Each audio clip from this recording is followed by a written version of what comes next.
Hi hello beautiful viewers, welcome back to my YouTube channel. So ಶನಿವಾರ ಭಾನುವಾರ ನಮ್ಮ ದೇವನಹಳ್ಳಿಯಲ್ಲಿ ಜಾತ್ರೆ ಇತ್ತು. ಹಾಗಾಗಿ 2 ದಿನ ಜಾತ್ರೆಯಲ್ಲಿ ನಾವು ಮೊದಲನೇ ದಿನ ಶನಿವಾರ ಹೋಗಿದ್ದು. ತೇರಿಗೆ ಬಾಳೆಹಣ್ಣೆಲ್ಲ ಎಸ್ತು ಹಾಗೆ ಒಂದು ಸಿಂಪಲ್ ಆಗಿ ಜಾತ್ರೆಯಲ್ಲಿ ಸಣ್ಣ ಪುಟ್ಟ ಶಾಪಿಂಗ್ ಮಾಡಿಕೊಂಡು ಬಂದು ಆ ವಿಡಿಯೋನ ನಾನು ಶೇರ್ ಮಾಡ್ತೀನಿ. ಬರ್ತೀಯಾ? ಏನು ತಗೊಂತೀಯ ಜಾತ್ರೆಯಲ್ಲಿ? ಏನ್ ತಗೊಂತೀಯ ಜಾತ್ರೆಯಲ್ಲಿ? ಏನೇನೇನೇನೋ ತಗೊಂತೀಯಾ? ನಮ್ಮ ಬೀದಿಯಿಂದನೇ ಜಾಸ್ತಿ ಗಾಡಿಗಳೆಲ್ಲ ನಿಲ್ಲಿಸ್ಬಿಟ್ಟಿದ್ರು. ನೀವು ನೋಡ್ತಾ ಇರ್ಬೋದು, ತುಂಬ ಜನ ಫಸ್ಟ್ನೇ ದಿನ ಶನಿವಾರ ಭಾನುವಾರ 2 ದಿನ ಮಾಡ್ತಾರೆ. ಹಾಗಾಗಿ ಶನಿವಾರಕ್ಕಿಂತ ಭಾನುವಾರ ಇನ್ನೂ ಜಾಸ್ತಿ ಜನ ಇರ್ತಾರೆ. ಭಾನುವಾರ ಆದರೆ ಹೋಗೋಕ್ಕಾಗಲ್ಲ ಅಂತ ಅಂದ್ಬಿಟ್ಟು ಶನಿವಾರನೇ ಹೋಗಿದ್ದು. ಹಾಗೆ ದೇವ್ರನ್ನ ಮೆರವಣಿಗೆ ಕರ್ಕೊಂಡು ಹೋಗ್ತಾಯಿದ್ರು. ದೇವ್ರ ದರ್ಶನ ಇಲ್ಲೇ ಆಯಿತು. ಜಾಸ್ತಿ ಜನ ಸಹ ಇದ್ದರು. ಹಾಗಾಗಿ ದೇವಸ್ಥಾನಕ್ಕೆ ನಾವು ಒಳಗಡೆ ಹೋಗಲಿಲ್ಲ. ನೀವು ನೋಡ್ತಾ ಇರ್ಬೋದು, ಜಾಸ್ತಿ ಜನ ಇದ್ದಾರೆ. ಸಾಯಂಕಾಲ ಅಂದರೆ ಇದ್ದಿದ್ದು ಜಾಸ್ತಿ ಜನ ಆಗ್ತಾರೆ. ಯಾಕಂದರೆ ಕೆಲಸ ಎಲ್ಲ ಬಿಟ್ಟು ಅದೇ ಟೈಮ್ಗೆ ಎಲ್ಲರೂ ಬರೋದಲ್ವ. ಹಾಗಾಗಿ ಭಾನುವಾರನೂ ಸಹ ಇದಕ್ಕೂ ಜಾಸ್ತಿ ಜನ ಇರ್ತಾರೆ. ಹಾಗಾಗಿ ನಾಳೆ ಭಾನುವಾರ ವೀಡಿಯೋ ಮಾಡೋಕ್ಕಾಗಲ್ಲ ಅಂದ್ಬಿಟ್ಟು ನಾನು ಶನಿವಾರನೇ ಹೋಗಿದ್ದೆ. ನೀವು ನೋಡ್ತಾ ಇರ್ಬೋದು, ತೇರಿಗೆ ಬಾಳೆಹಣ್ಣು ಹೊಡೆದು ಎಷ್ಟೊಂದು ಕಾಯಿಗಳು ಕೆಳಗಡೆ ಬಿದ್ದಿದೆ ಅಂತ ಅಂದ್ಬಿಟ್ಟು. ಇಲ್ಲಂತೂ ಹೋಗೋಕ್ಕೆ ಆಗ್ತಿರ್ಲಿಲ್ಲ. ಯಾಕಂದರೆ ಎರಡೂ ಸೈಡಿಂದ ತೇರಿಗೆ ಬಾಳೆಹಣ್ಣು ಎಸೆಯೋರು ಬಂದು ತಲೆಗೆ ಮೂಗೆಲ್ಲ ಬೀಳೋದು. ಅಷ್ಟು ಜೋರಾಗಿ ಕಾಯಿ ಬಾಳೆಹಣ್ಣಲ್ವ. ಈ ಜಾತ್ರೆಗಳಲ್ಲಿ ಇದೊಂದು ಉತ್ಸಾಹ ಜಾಸ್ತಿ. ಯಾಕಂದರೆ ತೇರಿಗೆ ಕಳಸ ಇಟ್ಟಿರ್ತಾರೆ. ಆ ಕಳಸಕ್ಕೆ ಟಚ್ ಆಗೋ ಥರ ಬಾಳೆಹಣ್ಣ ಎಸೆಯೋದು ಒಂದು ಉತ್ಸಾಹ ಎಲ್ಲ ಜಾತ್ರೆಯಲ್ಲೂ ಅಷ್ಟೇ. ಹಾಗಾಗಿ ನಾವು ಅಷ್ಟೇ ಟ್ರೈ ಮಾಡೋಣ ಅಂತ ಎಸಿತಾ ಇದ್ದು. ನವೀನವ್ರು ಒಂದು 3-4 ಟ್ರೈ ಮಾಡಿದ್ರು. 5ನೇದು ಅವ್ರಿಗೆ ಟಚ್ ಆಯಿತು. ಅದಾದಮೇಲೆ ನಾನು ಟ್ರೈ ಮಾಡಿದೆ. ನಾನು ಒಂದು ಬಾಳೆಹಣ್ಣು ಸಹ ಟಚ್ ಆಗಲಿಲ್ಲ.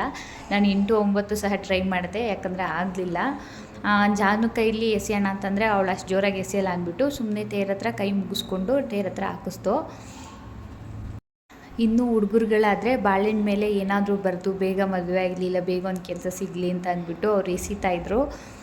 ತುಂಬ ಚೆನ್ನಾಗಿತ್ತು ಜಾತ್ರೆಯಲ್ಲಿ ಮಾತ್ರ. ಆದರೆ ಎಲ್ಲಿ ಮಿಸ್ಸಾಗಿ ಬಾಳೆಹಣ್ಣು ನಮ್ಗೆ ಹೊಡೆಯುತ್ತೋ ಅನ್ನೋ ಭಯ ಅಷ್ಟೇ ಇತ್ತು.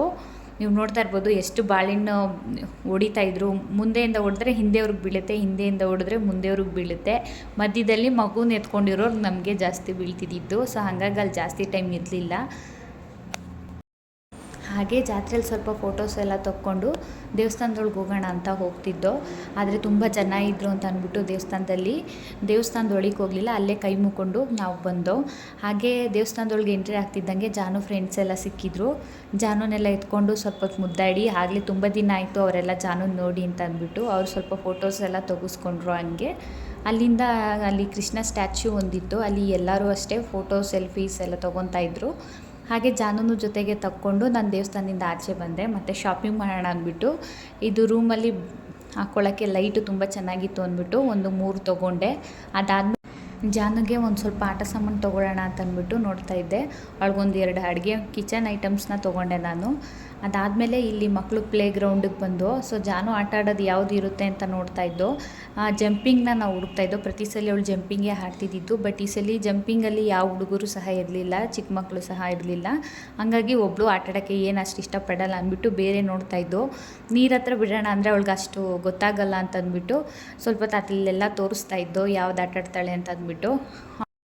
ದೇವನಹಳ್ಳಿಲಿ ಒಂದು 2-3 ಕಡೆ ಈ ಥರದ ಆಟ ಸಾಮಾನೆಲ್ಲ ಪ್ಲೇ ಗ್ರೌಂಡ್ ಮಕ್ಕಳದೆಲ್ಲ ಇಟ್ಟಿದ್ದಾರೆ. ಆದರೆ ಒಂದು ಸೈಡ್ ಕ್ಲೋಸ್ ಆಗಿತ್ತು, ನಾಳೆ ಓಪನ್ ಆಗುತ್ತೆ ಅದು. ಇನ್ನೊಂದು ಸೈಡಲ್ಲಿ ಇಟ್ಟಿದ್ರು. ಇನ್ನೊಂದು ಸೈಡಲ್ಲಿ ಜಾನು ಆಟ ಆಡೋದು ಯಾವುದು ಅಷ್ಟು ಇರಲಿಲ್ಲ. ಹುಡುಕಿ ಫೈನಲಿ ಯಾವುದು ಒಂದು ಕಾರಿಂದ್ರಲ್ಲಿ ಕುಂಡಿಸಿದ್ದ ಅವಳನ್ನ. ಫಸ್ಟ್ ಟೈಮ್ ಅವಳು ತಲೆ ತಿರ್ಗೋ ಥರ ಆಟ ಆಡೋಕ್ಕೆ ಅಳ್ತಾ ಇದ್ಲು. ಅದಾದಮೇಲೆ ಆಡ್ಬೋದು ಅಂತ ಅಂದ್ಬಿಟ್ಟು ನಾವು ಅದರೊಳಗೆ ಕುಂಡಿಸ್ತಾ ಅವಳನ್ನ. ಇದು ನವಿಲು ಇದೆಲ್ಲ ನಮ್ಮ ಮನೆ ಹತ್ರನೇ ಕಾಣುತ್ತೆ. ನಮ್ಮ ಮನೆ ಹತ್ರ ನಿಂತ್ಕೊಂಡ್ರೆ ಅಷ್ಟು ಚೆನ್ನಾಗಿತ್ತು. ಒಬ್ಬೊಬ್ರಿಗೆ 50-100 ರೂಪಾಯಿ ಆ ಥರ ತೊಗೊತಾರೆ. ಜಾನುಗಿಲ್ಲಿ 50 ರೂಪೀಸ್ ಅಷ್ಟೇ ಆಗಿದ್ದಿದ್ದು. ಬಟ್ ತುಂಬ ಹೊತ್ತು ತುಂಬ ಚೆನ್ನಾಗಿ ಸಹ ಆಟ ಆಡಿದ್ಲು. ನಾನು ಆವಾಗಲೇ ಹೇಳ್ದಂಗೆ ಸ್ಟಾರ್ಟಿಂಗ್ ಹೆದ್ರುಕೊಂಡ್ಬಿಟ್ಲು, ಆಡ್ಬಿಟ್ಲು, ಕೂತ್ಕೊಂಡ್ರೋಳು, ಮತ್ತೆ ವಾಪಸ್ ಬಂದುಬಿಟ್ಲು. ಸ್ವಲ್ಪ ಟೈಮು ಸುತ್ತಿಸ್ಬೇಕಾದ್ರೆ ತಲೆ ಸುತ್ತು ಬಂದಂಗೆ ಆಯಿತು. ಆಮೇಲೆ ಅವಳೇ ಖುಷಿಯಿಂದ ಆಟ ಆಡಿದ್ಲು. ಆಟ ಆಡಿ ಒಂದು ಸ್ವಲ್ಪ ಹೊತ್ತು ಆದ ನಂತರ ಕಾರಿಂದ ಕೆಳಗೆ ಇಳಿತಾನೇ ಇರಲಿಲ್ಲ. ಇನ್ನೊಂದು ರೌಂಡು ಸಹ ಆಡಿಸ್ತು. 2 ರೌಂಡ್ ಆಡಿದ್ರೂ ಅವಳಿಗೆ ಸಮಾಧಾನ ಆಗಲಿಲ್ಲ. ಹಾಗಾಗಿ ಇದ್ದರೆ ಇನ್ನೂ ಅಲ್ಲೇ ಇರ್ತಾಳೆ ಅಂತ ಅಂದ್ಬಿಟ್ಟು ಟೈಮ್ ಬೇರೆ 10 ಗಂಟೆ ಆಗಿತ್ತು. ಇನ್ನೂ ಊಟ ಸಹ ತಿಂದಿರಲಿಲ್ಲ. ಹಾಗಾಗಿ ಅವಳನ್ನ 10 ಗಂಟೆ ಆಯಿತು ಅಂದ್ಬಿಟ್ಟು ನಾವು ಬೇಗ ಕರ್ಕೊಂಡು ಬಂದೋ ಮನೆಗೆ.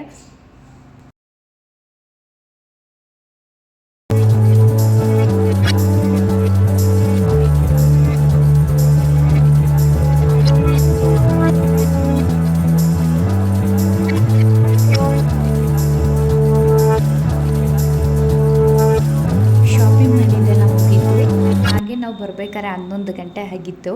11 ಗಂಟೆ ಆದಮೇಲೆ ಮನೆಗೆ ಬಂದ ತಕ್ಷಣ ಜಾನು ಅವಳು ತೊಗೊಂಬಂದಿರೋ ಆಟ ಸಾಮಾನೆಲ್ಲ 11 ಗಂಟೆ ರಾತ್ರಿಲೂ ಸಹ ಆಟಾಡ್ತಿದ್ಲು.